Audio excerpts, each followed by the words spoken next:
সোহানা, কি হয়েছে তোর? সোহানা, তাকিয়ে দেখলাম মেয়েটার মুখে অদ্ভুত একটা হাসি। আমি বুঝে গেলাম এই খাবার কিছু মিশানো ছিল। আমি বলতে যাব কি খাওয়াইলেন এগুলো আমাদের, তখনই আমার মাথা ভু ভু করে ঘোরাতে লাগলো। সবকিছু ঝাপসা দেখছি চোখে। আমিও জ্ঞান হারিয়ে সেখানে লুটিয়ে পড়লাম। যখন আমার জ্ঞান ফিরলো আমি দেখলাম একটা বড় গাছের ছায়ার নিচে আমি শুয়ে আছি। গাছ থেকে বাতাসে লতা পাতাগুলো ঝরে পড়ছে। বিভিন্ন রকমের প্রজাপতি উড়ে বেড়াচ্ছে চারদিকে। আমি ধীরে ধীরে উঠে দাঁড়ালাম। কোথায় আছি আমি তা বোঝার চেষ্টা করলাম। চারপাশে তাকিয়ে দেখলাম সবুজ মাঠ দূর দূরান্ত পর্যন্ত। তার মানে কি আমি মারা গিয়েছি? আমি কি পরকালে চলে এসেছি? সোহানা কোথায়? আমি চিৎকার করে ডাকতে লাগলাম সোহানাকে, কিন্তু আশেপাশে কেউ নেই। হঠাৎ গাছের উপর থেকে নীল রঙের একটা সাপ আমার সামনে পড়লো। আমি ভয়ে পিছিয়ে গিয়ে পড়ে গেলাম। ছোটবেলা থেকেই আমি সাপ অনেক ভয় পাই। সাপটা ফুসফুস করে আমার দিকে এগিয়ে আসতে লাগলো। আমি উঠে দৌড় দিলাম। জানি না কোন দিকে যাব। চোখের দৃষ্টি যত দূর যায় শুধু সবুজ মাঠ। প্রাণপণে ছুটছি আমি। এভাবে কতক্ষণ দৌড়ে দৌড়ে উপরে ছিলাম তা জানি না। ছুটতে ছুটতে একটা জায়গায় এসে বসে হাঁপাতে লাগলাম। মাথা উঠিয়ে তাকাতেই আমার চোখ বড় বড় হয়ে গেল। সামনে ছোট একটা বাড়ি, অথচ আমি দূর দূরান্ত পর্যন্ত কিছুই দেখলাম না। তখন একটু খেয়াল করে বাড়িটা চিনতে পেরে আমার বুকে চিনচিন ব্যথা শুরু হয়ে গেল। এটা সেই বাড়িটা না যেখানে আমার ছোটবেলা কেটেছে। বাবা মা আর আমি ছিলাম এই বাড়িতে। তখন সোহানা জন্মও নেয়নি। আমি আস্তে আস্তে উঠে বাড়ির ভিতর প্রবেশ করলাম। চারপাশে তাকে সবকিছু অবাক হয়ে দেখছিলাম। এই তো আমার সেই নীল গাড়িটা বাবা মেলা থেকে কিনে দিয়েছিল। এই তো আমার সেই ফুটবলটা যেটা দিয়ে খেলতে গিয়ে আমার পা কেটে গিয়েছিল। আমার চক আর সিলেটগুলো এখনো তো টেবিলের উপর সুন্দর করে সাজিয়ে রাখা আছে। সবকিছু দেখে আমার চোখ থেকে কখন যে এক ফোঁটা পানি নিচে পড়ে গেল জানি না। আমি কিভাবে আবার এখানে চলে আসলাম? কি হচ্ছে আমার সাথে? তখন চোখ পড়লো ডাইনিং টেবিলে খাবার রাখা আছে। মায়ের বানানো কেক আধা খাওয়া অবস্থায় পড়ে আছে। আমার খুব খিদা পেয়েছে, তাই দৌড়ে গিয়ে কেকটা উঠানোর চেষ্টা করলাম, কিন্তু কি আমি এটা স্পর্শ করতে পারছি না। আমি যেন একটা আলোর মতো সবকিছু আমি ভেদ করে চলে যাচ্ছি। আমি অন্য জিনিসগুলো ধরে দেখতে চাইছিলাম, কিন্তু কোনো কিছুই আমার শরীর স্পর্শ করতে পারছে না। তখনই ওপাশ থেকে একটা কণ্ঠ ভেসে আসলো, ইয়াশ, স্কুলে যাওয়ার সময় হয়ে গেছে, রেডি হয়ে নাও। এটা আমার মায়ের কণ্ঠ। আমি ধীরে ধীরে সেই রুমের দিকে এগিয়ে গেলাম। আমার পা যেন চলছে না। এতদিন পর মাকে দেখার অনুভূতি বলে বোঝাতে পারবো না। আমি গিয়ে সেই রুমের দরজার সামনে দাঁড়াতেই মা রুম থেকে বের হয়ে আমাকে ভেদ করে আমার ভিতর দিয়ে চলে গেল। আমি যেন এক মুহূর্তের জন্য অনেক ভয় পেয়ে গেলাম। মা তখন প্রেগনেন্ট ছিল। তার মানে সোহানা এখনো মায়ের পেটে। আমি কি করব কিছুই বুঝতে পারছি না। মায়ের মুখটা দেখে এত বছর ধরে মায়ের প্রতি জমিয়ে রাখা রাগ, ঘৃণা সবকিছুই যেন নিমিষে শেষ হয়ে গেল। আমি দূরে দাঁড়িয়ে এক পলক মায়ের দিকে তাকিয়ে আছি। মা গিয়ে ডাইনিং টেবিলে আধা খাওয়া কেকটা দেখে একটু রেগে গিয়ে বলল, ইয়াশ, এই ছোট্ট কেকটাও তুমি পুরো খেতে পারোনি। গাইস, এখন আমরা একটু ইয়াশের ছোটবেলার জীবনে যাবো। তো আপনারা আবার একটু গোলায় ঠালায় ফালায়েন না। মানে এখন আমরা ইয়াশের ছোটবেলার জীবনে যাবো। চলেন যাওয়া যাক। বাইরে থেকে ইয়াশ মানে ছোটবেলার আমি দরজা উকি দিয়ে হালকা তুতলিয়ে বললাম, তোমার পেটটা কত বড় দেখতো মা। আমি থপ খেয়ে ফেলে তোমার কম পড়ে যাবে না? মা হাসতে হাসতে আমার কাছে গিয়ে আমার চুল টেনে দিয়ে বলল, ওরে আমার বুইরা বাবা, আমার জন্য এত চিন্তা তোমার আমার কম পড়বে না। তুমি এখন পুরো কেকটা খেয়ে নিবে, কোনো কথা না। ছোট্ট আমি বাধ্য ছেলের মতো কেকটা হাতে নিয়ে খেতে খেতে বললাম, মা, তোমার পেটটা এত বড় কেমনে হইলো? তখন মা বলল, আমার পেটে তোমার জন্য একজন খেলোয়াড় সাথীকে যত্ন করে রেখেছি, বুঝছো? কয়েকদিন পর তাকে বাইরে আনবো। তোমার মতোই এটা আমার আরেকটা কলিজার টুকরা। তখন ছোট্ট আমি বললাম, এতই আদলের কলিজার টুকরা হলে তাকে খেয়ে ফেললা কেন? তুমি কতলা রাক্ষস। মা হাসতে হাসতে বলল, হয়েছে, অনেক পাকনা কথা বলছো, এখন খেয়ে তাড়াতাড়ি রেডি হয়ে নাও, স্কুলে দেরি হয়ে যাচ্ছে। গাইস, এখন আমরা বর্তমানে ফিরে আসি। এই বলে মা উঠে চলে গেল। আমি দূরে দাঁড়িয়ে সবকিছু দেখছিলাম। আমার চোখ পানিতে টলমল করছে। এই বুঝি চোখ থেকে অঝরে বৃষ্টি নামবে। মা আমাকে কত ভালোবাসতো। এই মা কেন বাবার মৃত্যুর পর আমাকে আর আমার বোনকে ছেড়ে চলে গেল? এই মা আর এই মায়ের মাঝে আকাশ পাতাল তফাৎ। আমার সব হিসাব এলোমেলো হয়ে যাচ্ছে। তখনই ছোট্ট আমি আমার দিকে তাকিয়ে অদ্ভুত একটা হাসি দিয়ে বলল, কেক খাবে? আমি অবাক হয়ে কিছু বলতে যাব, তার আগেই অদ্ভুত এক সাদা রশ্মি এসে আমার চোখে পড়লো। আমি আর কিছু দেখতে পেলাম না সামনে। চোখ বন্ধ করে ডাকতে লাগলাম, মা, মা, মা আসি, মা আমি এসেছি, মা আমার সাথে একটু কথা বলো, অনেক মনে পড়ে তোমাকে। হঠাৎ একটা গালে কারো থাপ্পড় পড়াতেই আমি চোখ খুলে দেখলাম সোহানা আমার পাশে বসে আছে। আমি এখনো সেই রাস্তার পাশের বেঞ্চের উপরেই শুয়ে আছি।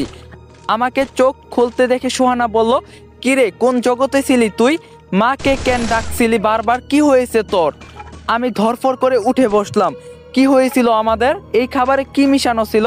কথা নামের মেয়েটা কোথায়? সোহানা একটু অবাক হয়ে বলল, হঠাৎ করেই তোর এসব চিন্তা হচ্ছে কেন ভাইয়া? আমরা তো মাকে ঘৃণা করি, সে আমাদের ছেড়ে তখন চলে গেছে যখন তাকে আমাদের সবচেয়ে বেশি দরকার ছিল। আমি বললাম, সব সত্যি সবসময় সত্যি হয় না বোন। তাহলে তোকে একটা গল্প শোনাই। এক গ্রামে দুই বন্ধু ছিল, একজনের নাম তো সত্য, আরেকজনের নাম মিথ্যা। তারা দুজন দেখতে একই রকম ছিল, মানুষ তাদের আলাদা আলাদা পোশাকে দেখে তাদেরকে চিনতে পারতো না। তারা দুজন একদিন জঙ্গলে শিকার করতে গেল। শিকার করতে করতে জঙ্গলের অনেক গভীরে তারা একটা বড় পানির কূপ দেখতে পেল।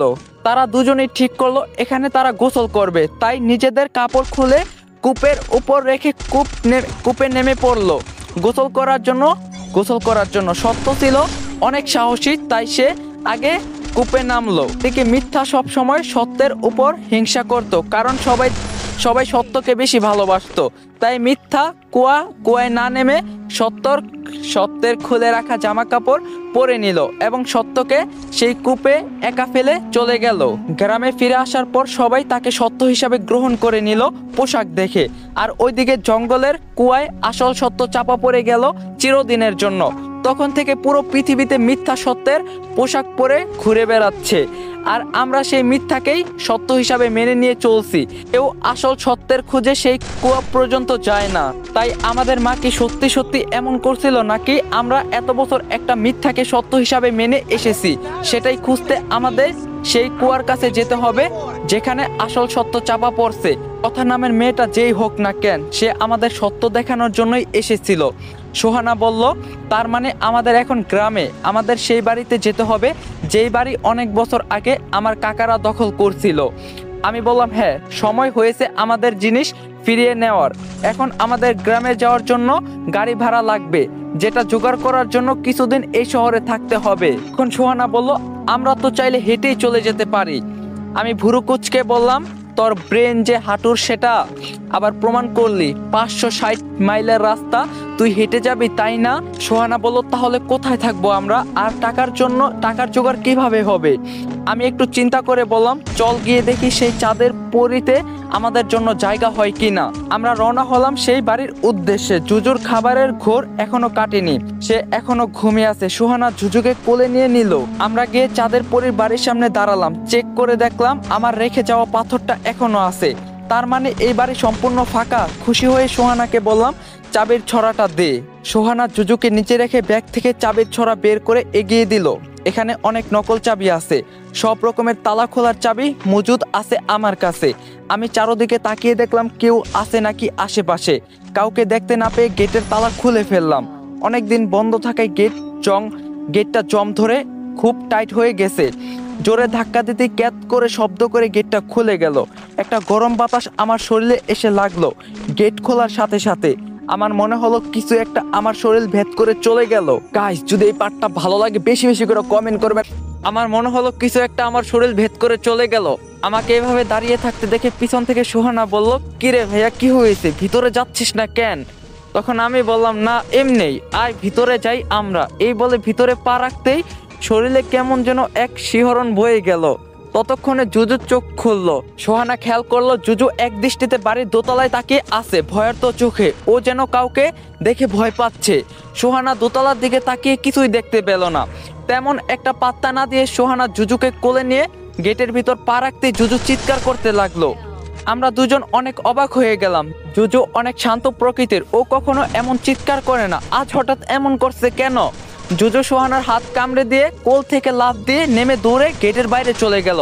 ও যেন এই বাড়িতে ঢুকতেই চাচ্ছে না। কিন্তু কেন? আমরা দেখতে পাই দোতলার জানালা দিয়ে একটা কালো ছায়া ইয়াশ এবং সোহানার উপর নজর রাখছে। তার পিছনে সাদা কাপড় মোড়ানো একটা লাশ ফ্যানের সাথে ঝুলে আছে। কালো ছায়াটা হিংস্র পশুর মতো গড়গড় শব্দ করছে। সোহানা একটু রেগে আবার গেটের বাইরে গিয়ে জুজুকে ধরে এনে আবার ভিতরে প্রবেশ করলো। আমি সোহানাকে বললাম, এই বাসাটা কেমন যেন একটু ভৌতিক টাইপের মনে হচ্ছে আমার কাছে। কেমন যেন একটা নিস্তব্ধতা ছেয়ে আছে। এখানে বাতাসও অনেক ভারী লাগছে, চল আমরা চলে যাই, অন্য কোনো বাসা দেখব।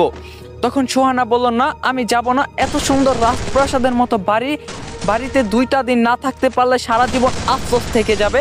বাড়িটা অনেক দিন ধরেই বন্ধ পড়ে আছে, তাই একটু অদ্ভুত লাগছে। আমরা থাকা শুরু করলে সব ঠিক হয়ে যাবে। আমি সোহানার কথা মেনে অগত্য রাজি হয়ে গেলাম। বাসার ভিতরে প্রবেশ করে দেখলাম এ যেন সত্যি সত্যি রাজপ্রাসাদ। রাজকারী খাবার টেবিলে, রাজকারী খাট আর মোটা মোটা বিছানা, বড় ওয়াশরুম আর বাথরুমটাও। সিলিং এর রং, রুমের লাইটিং, মন মুগ্ধ হয়ে আমি আর সোহানা চারদিক ঘুরে ঘুরে দেখছিলাম। হঠাৎ দোতলা থেকে একটা শব্দ এলো, মনে হচ্ছে কেউ যেন হাতুড়ি দিয়ে কাঠের উপর পেরেক ঠুকছে। আমি আর সোহানা একে অপরের দিকে তাকিয়ে বললাম, এটা কিসের শব্দ? জুজু কেমন যেন ভয়ে জড়সড় হয়ে এক কোণে বসে আছে। আমি আর সোহানা সিঁড়ি বেয়ে দোতলায় উঠতে লাগলাম। ধীরে ধীরে দোতলায় গিয়ে দেখলাম সম্পূর্ণ ভিন্ন চিত্র। নিচতলায় যতই জাঁকজমকপূর্ণ, দোতলায় ততটাই এলোমেলো আর নোংরা। চারদিকে শুকনো কাঠ আর গাছের খুঁটি পড়ে আছে। ইঁদুর মরে তার কঙ্কাল পড়ে আছে। ফুলের টবগুলো পানি পচে সেগুলো থেকে মশার বংশ বিস্তার হচ্ছে। হঠাৎ সোহানা ডাক দিয়ে ভয়ার্ত গলায় বলল, ভাইয়া এটা কি? আমি তাকিয়ে দেখলাম কালো কাপড় দিয়ে কিছু একটা ঢেকে রাখা হয়েছে। জিনিসটা একদম মানুষ আকৃতির। আমি বললাম, ভেন্ডি, এখানে আমাদের আর এক মুহূর্ত থাকা ঠিক হবে না, এখনই চলে যাব আমরা। হঠাৎ নিচতলা থেকে জুজুর চিৎকার ভেসে আসলো। জুজু অনেক জোরে জোরে ম্যাও ম্যাও করে ডাকছে। আমরা দুজন তাড়াতাড়ি নিচে গেলাম। নিচে যেতেই জুজুর ডাক বন্ধ হয়ে গেল, কিন্তু জুজুকে কোথাও দেখছিলাম না। সোহানা ডাকতে লাগলো, জুজু কোথায় তুই জুজু? কিন্তু জুজুর কোনো চিহ্ন নেই চারপাশে। আমি এদিক ওদিক জুজুকে খুঁজে বেড়াচ্ছি, প্রতিটা কোনায় খুঁজছি। হঠাৎ আমার চোখ গেল ফ্রিজের দিকে। ফ্রিজের সাইড দিয়ে রক্ত বেয়ে পড়ছে। আমি সোহানাকে ডাক দিয়ে এটা দেখালে সোহানা ভয় পেয়ে কান্না করে দিয়ে বলল, জুজু। আমি আস্তে আস্তে গিয়ে ফ্রিজের দরজা খুলে ভয়ে আটকে উঠলাম। জুজুর রক্তাক্ত কাটা মাথাটা ফ্রিজে রাখা, সেটা থেকে এখনো টুপ টুপ করে রক্ত পড়ছে। সোহানা কাপা গলায় পিছন থেকে বলল, ভাইয়া ফ্রিজে কি? আমি মুখ দিয়ে কোনো শব্দ বের করতে পারছিলাম না। আমাকে চুপ থাকতে দেখে সোহানা এগিয়ে আসলো ফ্রিজের দিকে। ভাইয়া এটা কি? আমি তাকিয়ে দেখলাম কালো কাপড় দিয়ে কিছু একটা ঢেকে রাখা হয়েছে। জিনিসটা একদম মানুষ আকৃতির। আমি বললাম, ভেন্ডি, এখানে আমাদের আর এক মুহূর্ত থাকা ঠিক হবে না, এখনই চলে যাব আমরা। হঠাৎ নিচতলা থেকে জুজুর চিৎকার ভেসে আসলো। জুজু অনেক জোরে জোরে ম্যাও ম্যাও করে ডাকছে। আমরা দুজন তাড়াতাড়ি নিচে গেলাম। নিচে যেতেই জুজুর ডাক বন্ধ হয়ে গেল, কিন্তু জুজুকে কোথাও দেখছিলাম না। সোহানা ডাকতে লাগলো, জুজু কোথায় তুই জুজু? কিন্তু জুজুর কোনো চিহ্ন নেই চারপাশে। আমি এদিক ওদিক জুজুকে খুঁজে বেড়াচ্ছি, প্রতিটা কোনায় খুঁজছি। হঠাৎ আমার চোখ গেল ফ্রিজের দিকে। ফ্রিজের সাইড দিয়ে রক্ত বেয়ে পড়ছে। আমি সোহানাকে ডাক দিয়ে এটা দেখালে সোহানা ভয় পেয়ে কান্না করে দিয়ে বলল, জুজু। আমি আস্তে আস্তে গিয়ে ফ্রিজের দরজা খুলে ভয়ে আটকে উঠলাম। জুজুর রক্তাক্ত কাটা মাথাটা ফ্রিজে রাখা, সেটা থেকে এখনো টুপ টুপ করে রক্ত পড়ছে। সোহানা কাপা গলায় পিছন থেকে বলল, ভাইয়া ফ্রিজে কি? আমি মুখ দিয়ে কোনো শব্দ বের করতে পারছিলাম না। আমাকে চুপ থাকতে দেখে সোহানা এগিয়ে আসলো ফ্রিজের দিকে। আমি তাড়াতাড়ি ফ্রিজটা বন্ধ করে বললাম, কিছু নেই ফ্রিজে। সোহানা বলল, আমি দেখবো, ফ্রিজটা খোল ভাইয়া। আমি বললাম, না, তুই এটা দেখতে পারবি না, সহ্য করতে পারবি না। সোহানা আমাকে ধাক্কা দিয়ে সরিয়ে ফ্রিজটা খুলে জুজুর কাটা মাথা দেখে চিৎকার করে কান্না করতে করতে বসে পড়লো। আমি গিয়ে সোহানাকে সান্ত্বনা দিয়ে বললাম, এখানে থাকলে আমরাও মরে যাব, চল তাড়াতাড়ি এখান থেকে যেতে হবে আমাদের। সোহানা কাঁদতে বলল, ভাইয়া জুজুকে ফেলে রেখে কিভাবে যাব? ও আমার সবচেয়ে ভালো বন্ধু ছিল। আমাদের টানাটানির জীবনের সব সময় আমাদের সাথে ছিল, কিভাবে ওকে ছাড়া থাকবো? আমি বললাম, কষ্ট আমারও হচ্ছে, কিন্তু এই বাড়িটা অভিশপ্ত, এখানে থাকলে আমরাও মরে যাব। এই বলে সোহানাকে টানতে নিয়ে আসলাম বেরিয়ে যাওয়ার জন্য। কিন্তু কি দরজা কোথায়? আমরা যেদিক দিয়ে প্রবেশ করছিলাম সেখানে কোনো দরজা নেই। এটা তো একটা দেয়াল। এটা কেমন বাড়ি? চারদিকে তাকিয়ে দরজা খুঁজতে লাগলাম, কিন্তু আশ্চর্যের বিষয় বাড়িতে কোনো দরজাই নেই, শুধু একটা জানালা আছে লোহার গ্রিল দেয়া। আমি দৌড়ে সেই জানালার কাছে গিয়ে গ্রিল ধরে টানতে লাগলাম, কিন্তু কোনো লাভ হলো না। হঠাৎ মনে হলো আমাদের পিছন থেকে কেউ খুব দ্রুত দৌড়ে চলে গেল। চমকে গিয়ে পিছনে তাকিয়ে দেখলাম কেউ নেই। সোহানা ভয়ে আমার হাত পা চেপে ধরে আছে। হঠাৎ কিচেনের ওই দিক থেকে থালা বাসনগুলো ঠাস ঠুস করে পড়তে লাগলো। একটা পিতলের গ্লাস পরে গড়িয়ে গড়িয়ে আমার পায়ের কাছে এসে থামলো। কিছুই বুঝতে পারছি না কি হচ্ছে এখানে। হঠাৎ পাশের রুম থেকে একটা মহিলা কণ্ঠের কাকুতি মিনতি ভেসে আসলো, আমাকে ছেড়ে দাও, আমাকে মেরো না, আমাকে ছেড়ে দাও প্লিজ। আমি আর সোহানা একে অপরের দিকে তাকিয়ে আছি, তারপর একসাথে সেই রুমের দিকে এগিয়ে গেলাম। মহিলার কান্নার শব্দটা যেন আরো বেড়ে গেল, মনে হচ্ছে তাকে কেউ খুব মারধর করছে। আমি আর সোহানা দরজার কাছে যেতেই কান্নার শব্দটা বন্ধ হয়ে গেল, সবকিছু যেন নীরব হয়ে গেল, শুনশান নীরবতা বয়ে গেল। আমি উকি মেরে রুমের ভিতরে তাকিয়ে দেখলাম কেউ নেই সেখানে, একদম ফাঁকা একটা রুম, কিন্তু একটু আগেই তো এই রুম থেকে কান্নার আওয়াজ আসছিল। আমরা আস্তে আস্তে সেই রুমে ঢুকলাম, চারদিকে তাকিয়ে দেখতে লাগলাম। হঠাৎ আমার চোখ গেল জানালার পর্দার ওপাশে কালো একটা ছায়া দাঁড়িয়ে আছে। আমি ভয়ে ভয়ে বললাম, ভেন্ডি ওটা কি? সোহানা তাকিয়ে বলল, কই কিছুই তো নেই। আমি তাকিয়ে দেখলাম সত্যি সেখানে কিছু নেই।